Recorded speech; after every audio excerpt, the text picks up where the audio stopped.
This is going to be my first year attempting Inktober, so I thought I would let you know what it is that I'm going to be doing, and maybe you want to join me.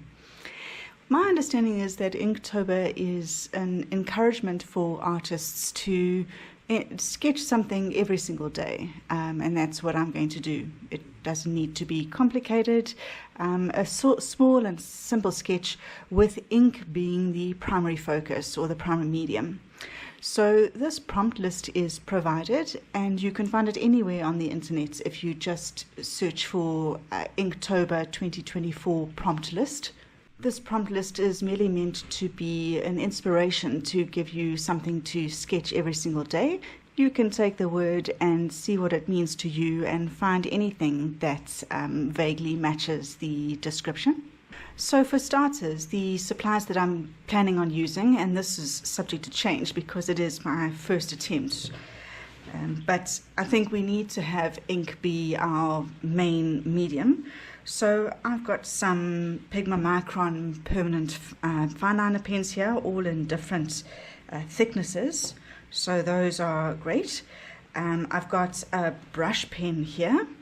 Brush pens are great because they are brushes whose thickness varies depending on how hard you press on the page. So nice and thin if you light, and then it gets thicker if you press harder. So that's quite nice for changing textures and thicknesses inside of a sketch.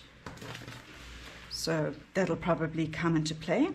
I've got a Uniball Signo white gel pen here. That'll be nice if I want to do any accents. If I'm not feeling confident, I might sketch the sketch and pencil first, but I will see. This is also really useful. I've got my permanent ink inside this brush pen here, but it is diluted 50-50 with water.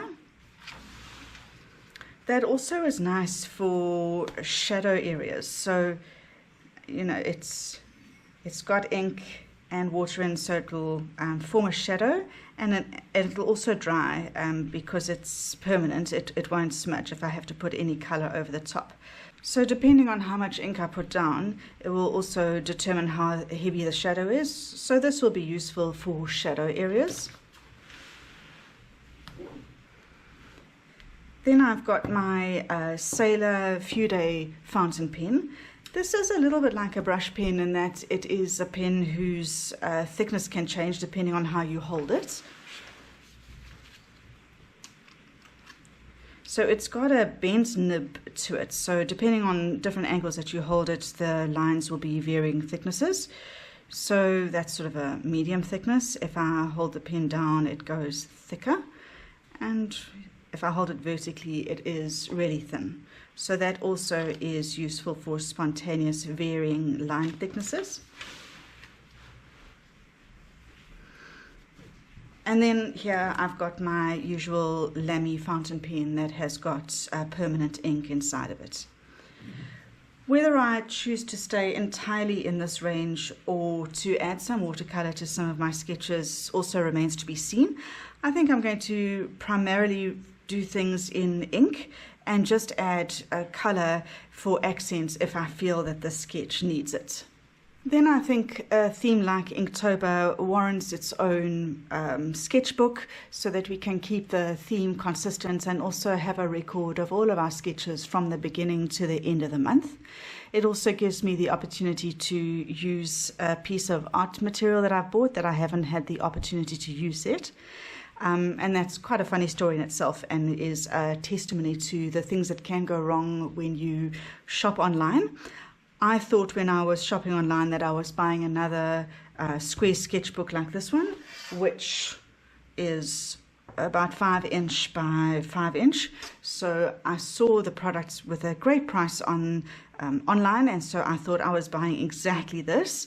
But I obviously mistook or made a mistake with my inch and centimeter measurements, and what I got instead was this, which is more like 2.5 inches by 2.5 inches. So it was 5 centimeter by 5 centimeter instead of 5 inch by 5 inch.